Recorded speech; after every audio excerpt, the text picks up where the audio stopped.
Hi అండి. ఈరోజు మనం ఎండు చేపలు మెత్తాళ్ళు కోడిగుడ్లు వేసి కర్రీ చేసుకుంటున్నాం. అందుకోసం ముందుగా ఎండు చేప మెత్తాలు నీట్గా కడుక్కొని అవి ఆయిల్లో వేసి బాగా వేయించుకోవాలి. తర్వాత ఉడకబెట్టుకున్న గుడ్లు కూడా వేసి వేయించి పక్కకు పెట్టుకోవాలి. అదే ఆయిల్లో ఎర్రగడ్డ పచ్చిమిర్చి వేసి బాగా ఎర్రగా వేగనివ్వాలండి. ఇలా ఎర్రగా వేగిన ఆనియన్స్లో టమాటో ప్యూరీ వేసుకోవాలి. మనకి ఎంత గ్రేవీ కావాలో దాన్ని బట్టి మనం టమాటా ఎర్రగడ్డ అడ్జస్ట్ చేసుకోవాలి. ఇలా బాగా వేగిన తర్వాత కారపొడి పసుపు ఉప్పు వేసుకొని బాగా కలుపుకోవాలి. ఆయిల్ అంతా బాగా తేలిన తర్వాత కాస్త వాటర్ పోసుకోవాలి.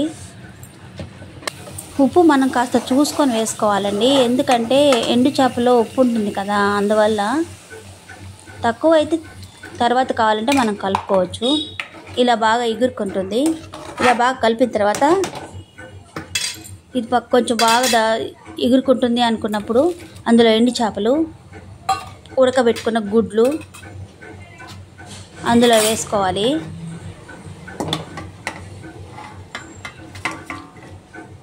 అందులో వేసుకొని బాగా కలుపుకోవాలండి. కాసేపు మూత పెట్టుకొని కొంచెం బాగా దగ్గర పడిస్తాము.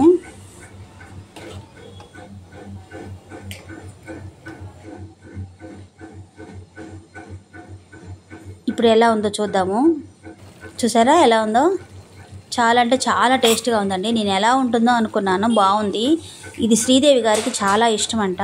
సరే, శ్రీదేవి గారికి ఇష్టం అంటే ఎలా ఉంటుందో ట్రై చేద్దామని నేను ట్రై చేశాను. అలాగే వీడియో కూడా తీశాను. మీరు ట్రై చేయండి, కామెంట్ చేయండి ఎలా వచ్చిందో.